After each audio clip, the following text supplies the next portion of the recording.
അപൂർവങ്ങളിൽ അപൂർവമായ കേസെന്ന് പ്രോസിക്യൂഷൻ. നന്ദൻകോട് കൂട്ടക്കൊലക്കേസിൽ പ്രതി കേതൽ ജിൻസൺ രാജയ്ക്ക് ജീവപര്യന്തം തടവും പിഴയും. കേസിൽ ഏക പ്രതിയാണ് കേതൽ.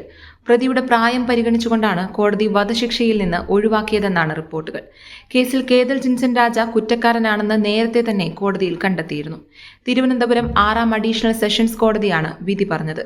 ഏക പ്രതിയായ കേതൽ ജിൻസൺ രാജ മാതാപിതാക്കളെയും സഹോദരിയെയും ബന്ധുവായ സ്ത്രീയെയും കൊലപ്പെടുത്തിയെന്നതാണ് കേസ്.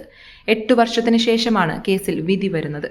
2017 ഏപ്രിൽ 9 ക്ലിഫ് ഹൗസിന് സമീപത്തുള്ള വീട്ടിൽ അമ്മ ഡോക്ടർ ജീൻ പത്മ, അച്ഛൻ പ്രൊഫസർ രാജ് തങ്കം, സഹോദരി കരോലിൻ, ബന്ധുവായ ലളിത എന്നിവരെ കേതൽ അതിക്രൂരമായി കൊലപ്പെടുത്തിയത്.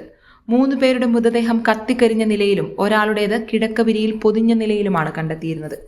ആത്മാവിനെ മോചിപ്പിക്കാനുള്ള രീതിയെന്ന് അവകാശപ്പെടുന്ന ആസ്ട്രൽ പ്രൊജക്ഷനാണ് കൊലപാതകത്തിലേക്ക് നയിച്ചതെന്നായിരുന്നു പോലീസ് അന്വേഷണത്തിൽ കണ്ടെത്തിയത്. ഇതിനുവേണ്ടിയാണ് കേതൽ തന്റെ മാതാപിതാക്കളെയും സഹോദരിയെയും ഉൾപ്പെടെ കൊലപ്പെടുത്തിയത്. എന്നാൽ ശിക്ഷാവിധിയിലെ വാദത്തിനിടെ ഇയാൾക്ക് മാനസിക പ്രശ്നമുണ്ടെന്നാണ് പ്രതിഭാഗം വാദിച്ചത്. പ്രതിയുടെ പ്രായം പരിഗണിച്ച് ശിക്ഷയിൽ ഇളവ് വേണമെന്നാണ് പ്രതിഭാഗം ആവശ്യപ്പെടുന്നത്. എന്നാൽ പ്രോസിക്യൂഷൻ ഇതിനെ എതിർത്തു. പ്രതിക്ക് മാനസിക രോഗം ഉണ്ടായിരുന്നെങ്കിൽ 4 പേരെയും ഇത്തരത്തിൽ കൊലപ്പെടുത്തിയ ശേഷം മൃതദേഹം ഉൾപ്പെടെ മറവ് ചെയ്യാൻ ശ്രമിക്കില്ലെന്നും പരമാവധി ശിക്ഷ തന്നെ നൽകണമെന്നും ഇയാൾ പുറത്തിറങ്ങിയാൽ വലിയ പ്രത്യാഘാതങ്ങൾ ഉണ്ടാവുമെന്നും പ്രോസിക്യൂഷൻ വാദിച്ചു. കൊലപാതകം, തെളിവ് നശിപ്പിക്കൽ, ആയുധം ഉപയോഗിച്ച് പരിക്കേൽപ്പിക്കുക എന്നീ കുറ്റങ്ങളാണ് പ്രതിക്ക് മേൽ ചുമത്തിയിരിക്കുന്നത്.